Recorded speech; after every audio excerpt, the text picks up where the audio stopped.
Jack, Jack. You're so cute. Hi, sweetheart. Are you so precious? You are precious. What a good girl you are. Oh, so tired.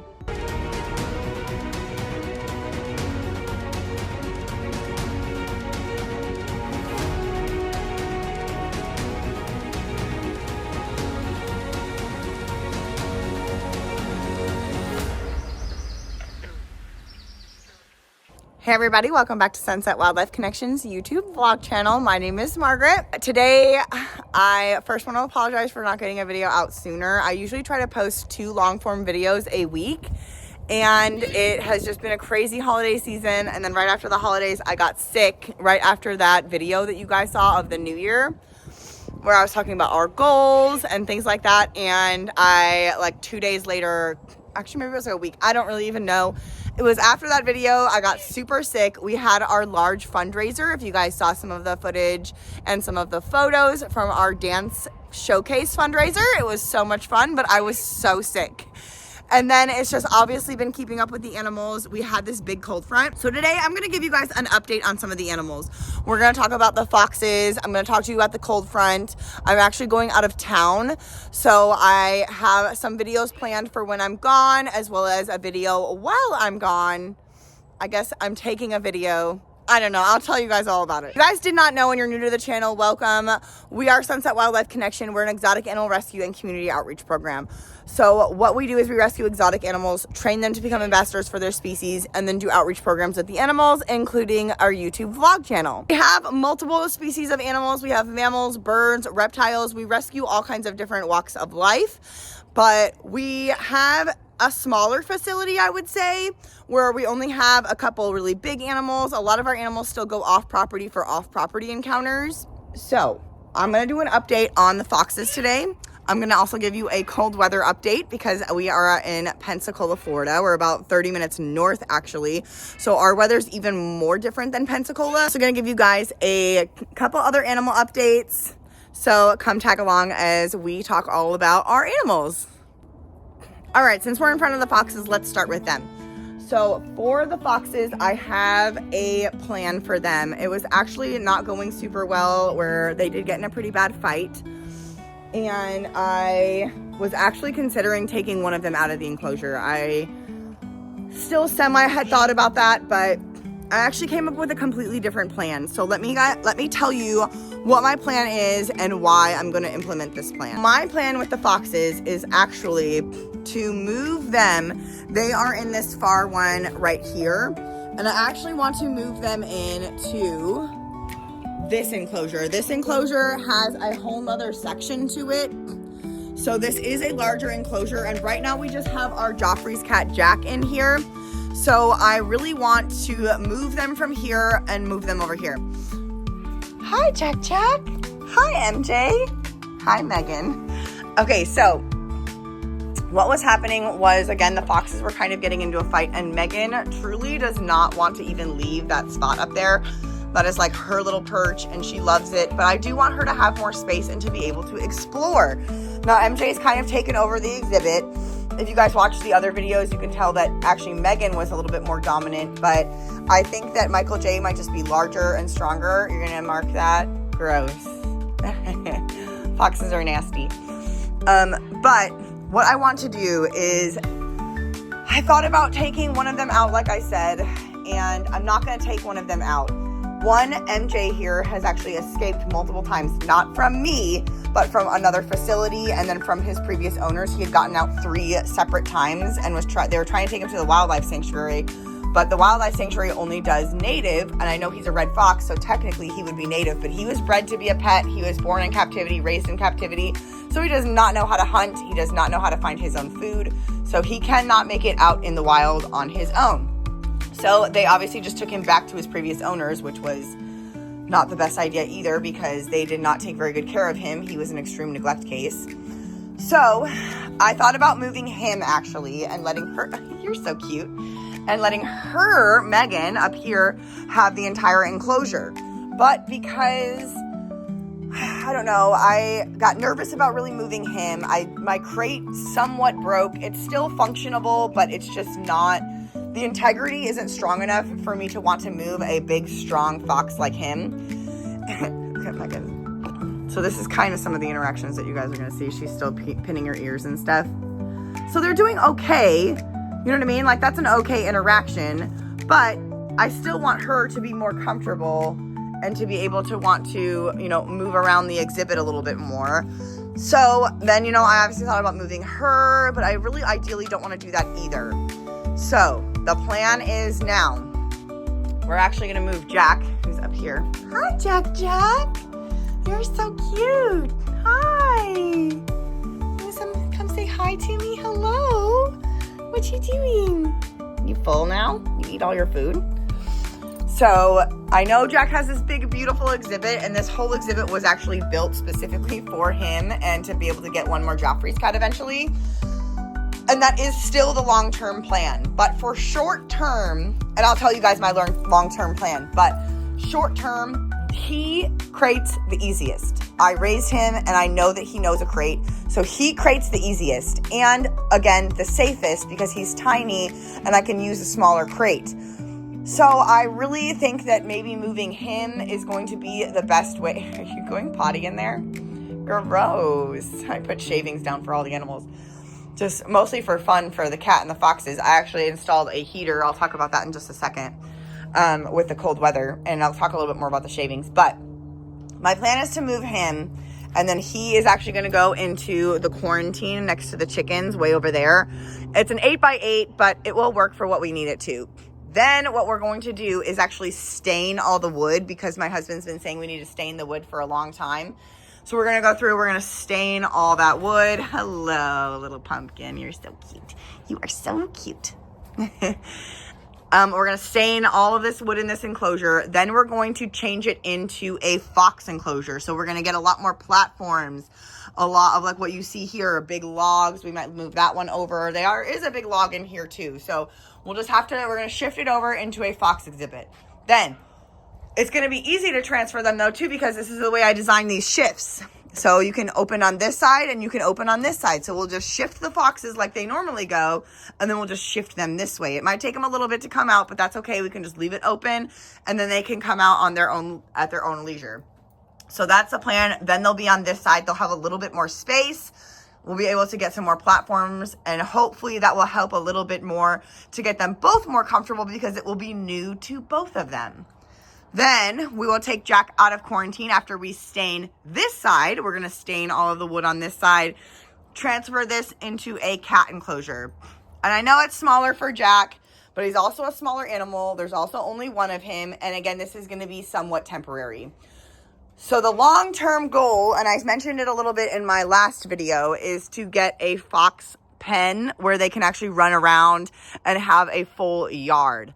And that would be a long-term goal after we get the perimeter fence done. So that's what I want to do with the foxes. That's kind of the fox update. That's going to happen when I come back from vacation. Okay, let's talk a little bit more about winter weather. So I did do a freezing in Florida video probably about a month ago now, as it started to dip in temperatures. But we got that huge cold front that you guys have seen all over the East Coast. It did come here, and it has been in about like 29, 28 at night. So Jack the Joffrey's cat, again, I installed a little heat pad, which if you look way up there, you can actually see a little bit of it. It's at the bottom there. I'll point it out in the video, but that goes all the way, runs all the way up to my house. So I am only turning that on when it is 30 degrees or less. So it's just gonna help him with being a little bit warmer, to not, shivering is normal for animals. It's a way that they will naturally retain heat and be warmer. The thing that you have to do is just fuel it. You gotta feed them, because it takes energy to be able to do that. Because of that, I wanted Jack to just have a heater. He was getting so hungry. Not that he was getting aggressive, but he just wants that food. And he wants the food so bad that he is like willing to do whatever for it. And I just don't like it when he is that anxious about food. I would rather have him be warmer. We are still feeding him extra food if he is a little bit more anxious about food. So we're doing both at this point now. But I just was like, you know what? We're just going to install a heater. It's just going to be easier on him and easier on our keeper. I just thought it was best for him, honestly. So I did install the heater for him. The foxes have big fluffy coats, and she is from Minnesota where the fur farm was. So she's never even had a blanket before, and sometimes she even kicks the blankets off. I've come out here before, and I'm like, what are you doing? And I'm laying on nothing. And she just kicks the blankets off. She's like, you guys are all so silly here in Florida. It's so hot. So she is totally fine. He's totally fine. He kicks the blankets off too. These two have been fed a ton of food to the point where they are not finishing. Look, you can see dog food here, dog food here. They have tons of free access to food and tons of blankets. They have little hiding spaces if they want to get away from the wind, but they are totally fine. Now for Spike, I did add shavings as well as the goats. We're gonna go over and talk about the goats in just a second. I'm actually gonna deworm a goat, actually both of the goats. I'm just gonna deworm both of them, and then we're gonna add some shavings to Spike here.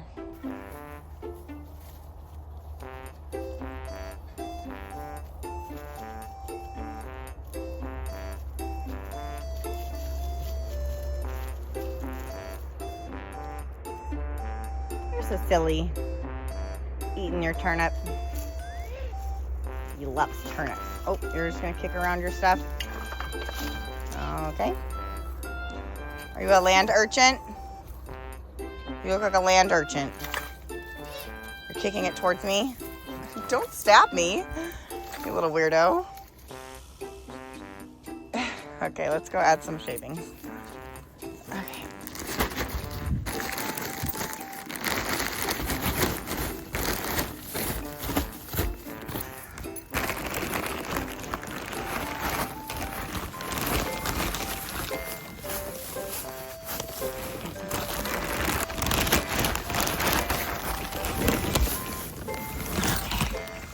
That's better. Because tonight's going to be the coldest night. Okay. All right, Spike. It'll be nice and warm.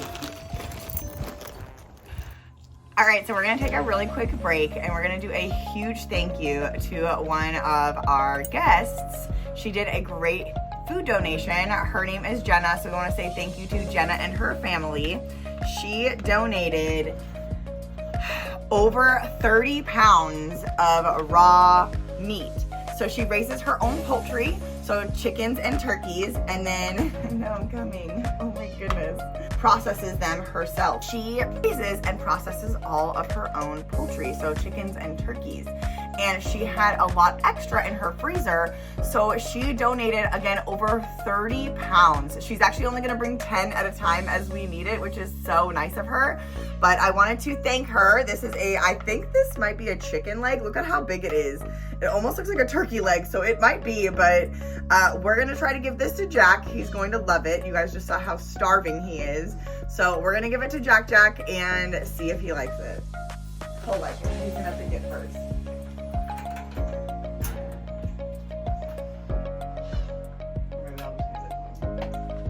Okay, are you ready? Can you even carry this? Oh,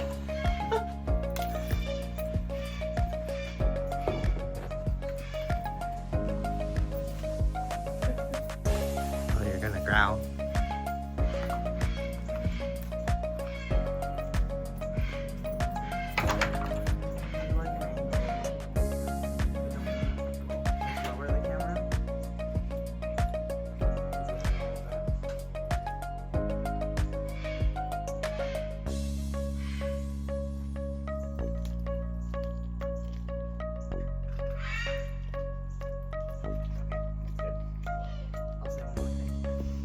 Good boy, Tick Tick. Oh, he's so tough. Tickle. Good boy. So again, thank you so much, Jenna. We feed both our foxes and our Joffrey's cat raw meat. So this is gonna help so much. We all know how high grocery prices are right now. So this is absolutely amazing and an amazing donation. So thank you again so much. If you guys would like to donate to our exotic nonprofit animal rescue, you guys can find links in the description for cash donations, as well as our Amazon wish list, or if you want something from our merch store. This is what I'm wearing today. This is our Captain Jack. This is when he was a kitten. You guys can find all of that down below. We also have a Patreon, so make sure you guys check all of that out down below in the link in the description. And again, I'm so sorry that I sound awful. This is why I haven't been able to do a lot of videos, because I've sounded horrific. I'm coughing, I'm hacking, I sound so bad. And I didn't want to like do voiceover. Like I know that like podcasters have to do what they have to do, but I was like, you know what? I'm just going to wait until I sound a little bit better, until I actually go through and try to do like voiceover or videos. But I wanted to get you guys a video before I left. So let's go over to the goats. I'm going to drop their dewormer and we're going to add some more shavings, and we're going to actually talk about something while I'm gone. So talking quickly about when I'm gone, me and my husband are going with our dance studio and some of our friends on a Disney cruise. We're going on the Disney Wish. We will be gone for about 4 nights. Our zookeeper, Michaela, everybody thank her in the comments, because she's going to be staying here while I am gone and watching over all of the animals. I have prepped her as best I can for all of the winter weather. Marissa is our other co-founder. She lives in town in Pensacola, and she is going to be the manager while I am gone.